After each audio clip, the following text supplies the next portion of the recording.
একা আছি, ভালো আছি, আলহামদুলিল্লাহ ভালো আছি। আমি ইনকাম করি শুধুমাত্র আমার একা রিজিক না, এর মধ্যে আমি একা ইনকাম করি শুধুমাত্র, আমি একা খাই না। আমার রিজিক, আমার ইনকামের মাধ্যমে আমার বাবা মা চলে, আমার পরিবার চলে, আমার আরো অনেক মানুষ আছে যারা আমার ইনকামের উপর নির্ভরশীল। রিজিক নষ্ট করে তারা তারা মরার পরে দুনিয়াতে আল্লাহ যেন তাদের বিচার করে, মরার পরে। যারা আলামিনের পেজ নষ্ট করে তার রিজিক নষ্ট করেছে তারা যেন দুনিয়াতে শাস্তি পেয়ে যায়, এমনটাই কিন্তু লাইভে এসে বলেছিল। কয়েকদিন আগেই কিন্তু তার পেজ হারিয়ে ফেলেছিল। হঠাৎ করে ব্যাক আসাতে লাইভে আসেন আলামিন আম্বানি আর তার বউ, আর যেখানে এসে সব কিছুই শেয়ার করলেন, কিভাবে পেজ ফিরে পেলেন বা কার দ্বারা এসব হয়েছিল। কিন্তু ইঙ্গিতে যে কথাগুলো বলেছে সব কিছুই মেন করে নিচ্ছে সবাই ফারহানা বিথিকে, আর রাতকে উদ্দেশ্য করে নাকি বলেছে।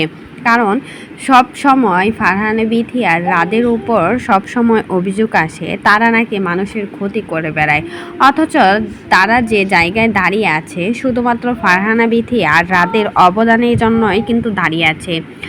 স্মৃতিও কিন্তু ঠিক এটাই করে থাকে, স্মৃতিও ব্যতিক্রম করে না। কারণ স্মৃতি সব সময় আর বাপ্পি দোষারোপ করে থাকে ফারহানা বিথি নাকি হিংসা করে তাদের পেজটা উড়িয়ে দিয়েছে। ফারহানা বিথি চায় না তারা 2 টাকা ইনকাম করে খাক, তারা সুখে আছে, শান্তিতে আছে, সেটা দেখে নাকি ফারহানা বিথির হিংসা হচ্ছে। তার জন্যই নাকি স্মৃতি বাপ্পির বিয়ের প্রোগ্রামের সময় তাদের পেজ উদাও করে দিয়েছে ফারহানা বিথি। আর এটা নিয়ে তারাও কিন্তু লাইভে এসে যা তা বলেছিল।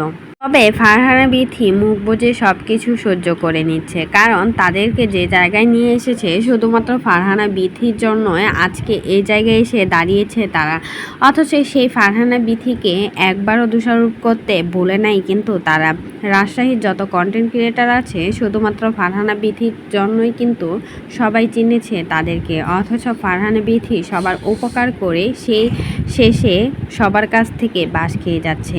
আলামিন আম্বানি যে কিনা নিজের মুখেই বলেছিল ফারহানা বিথি আর রাত না থাকলে সে কখনোই এই জায়গায় আসতে পারতো না, সেও কিন্তু এখন দোষারোপ করে যাচ্ছে ফারহানা বিথিকে নিয়ে। ভাবা যায়।